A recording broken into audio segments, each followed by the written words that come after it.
mga ka-taste buds, ngayong araw na to is magluluto tayo ng sinampalukang manok. Ito yung mga ingredients na gagamitin namin. Ito po yung dahon ng sampalok na ginaya at saka nilamas sa asin. At syempre, meron din tayo dito ng sitaw. At yung gagamitin natin pang asin is itong batuan. Ito yung batuan. At syempre, pampaanghang at talong. At syempre, andito din yung ating napakaraming manok. Yun, napakaraming manok. And syempre, yung napakaraming luya at green na sili. And napakaraming sibuyas and 2 chicken cubes. And optional lang po ito kung parang hindi kayo naasiman sa batuan, magdadagdag lang po kayo ng sinigang mix, sampalok original. And syempre, yung kulina sarap. Magsimula na tayo magluto. Syempre, maglalagay na tayo ng mantika.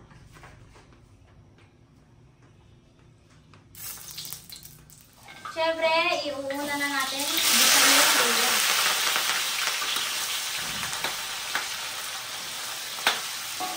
Yan, bango.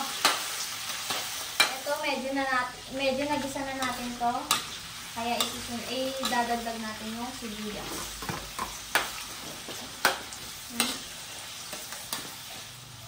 At syempre naman, ang bango-bango na yan. Ginisa na sibuyas tsaka luya. Ihahalo naman natin dito yung napakaraming manok. At syempre, magtitimpla tayo dyan ng tamang dami ng patis at paminta. Ganun na. Depende sa inyo kung gaano kadami o ano.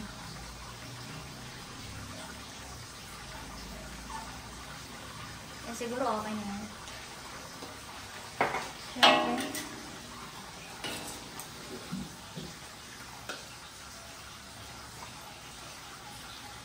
Papakita ko na lang sa inyo mamaya pag medyo okay na. Ay, nakalimutan ko, isasabay pala natin dyan yung siling green. Syempre, pampalasa lalo ng ating sinampalok. At syempre, magdadagdag tayo ng kaunting sabaw. Sakto lang muna pang pakulo sa ating manok. Mamaya na tayong magdagdag ng napakarami. At syempre, habang pinapakuluan natin yan, maglalagay tayo ng chicken cubes para manuot sa manok yung lasa nito.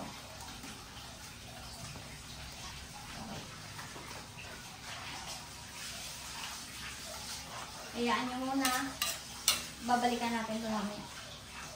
Ito, dahil nakulo na, ilalagay na natin yung ginayat nating dahon ng sampalok.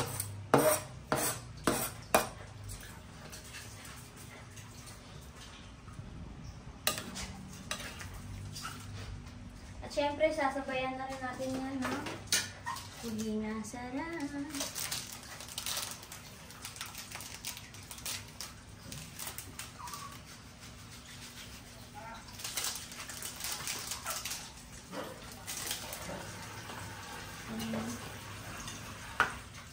Hayaan siya ulit.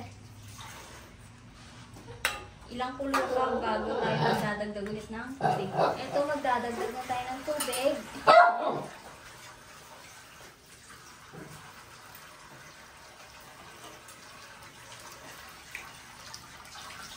Okay na yan.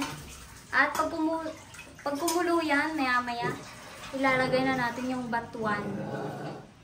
At dahil kumukulo na rin yan, ilalagay na natin yung batuan. At syempre, isasabay na rin natin itong balatong. Balatong. Ano? Sitaw pala, sitaw. Balatong ang tao. Okay. Mamaya na natin ilalagay yung talong. Baka kasi malata eh. Matagal naman kasi lumambot yung yung sitaw.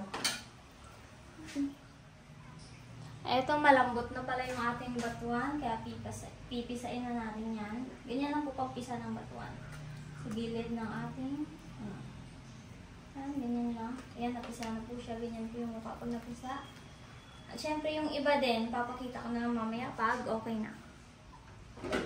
Eto dahil malambot na. Tapos na natin lahat pisain yung batuan. Kaya naman ilalagay na natin to yung sili tsaka talong. Para sumabay siya sa lambot ng ating sitaw. Mamaya na natin timpla niya ng asin pagkatapos natin matikman yung lasa. Eto dahil nakulo na, malambot na rin yung ating sitaw tsaka talong, maglalagay na tayo ng asin. Tamang-tama lang yun sa panglasa mo. Yan.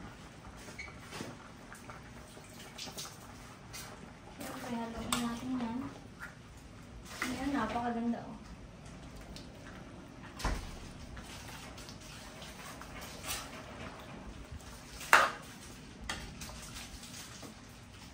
Papakita ko na lang mamaya sa inyo pag luto na.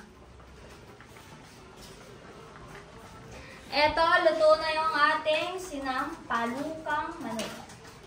Kaya naman, papakita ko na lang sa inyo pag titikman ko na.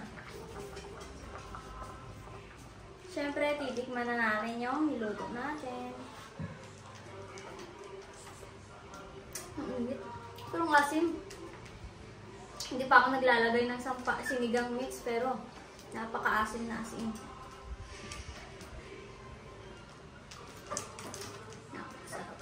Kaya naman, pag nagustuhan nyo yung luto kong ito, syempre, subscribe!